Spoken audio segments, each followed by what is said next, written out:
সকালে মনটা ভালো রাখার জন্য এই বাড়ির ছাদে রবীন্দ্রনাথের কবিতাগুলো একটু পড়ছিলাম। তো রবীন্দ্রনাথ সম্বন্ধে যত পড়ছি তত আমরা বিস্মিত হয়ে যাচ্ছি। তিনি একটা সূর্য, আর আমরা ক্ষুদ্র শিশির কণা।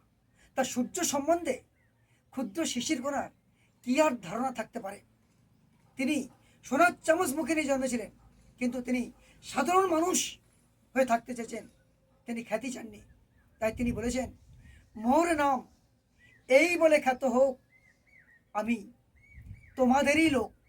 শুধু তাই, তিনি বেঁচে থাকতে চেয়েছেন আমার আপনার সবার মধ্যে।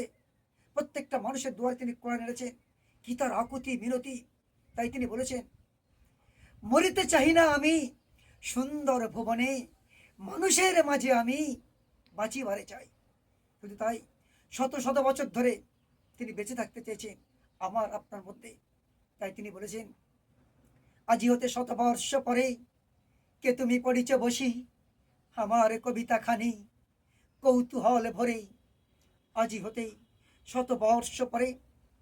শুধু তাই, বিদায় নিতে নিতে তিনি বলেছেন, হে ঐশ্বর্যবান, হে ঐশ্বর্যবান, তোমায় যা দিয়েছিল সে তোমারই দান। গ্রহণ করেছ যত, ঋণী তত করেছ আমায়। হে বন্ধু, বিদায়।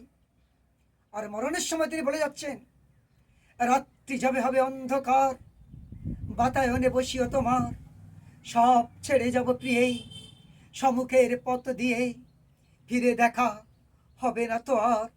ফেলে দিও ভরে গাথা ম্লান মল্লিকার মালাখানি, সেই হবে স্পর্শ তব, সেই হবে বিদায়ের বাণী।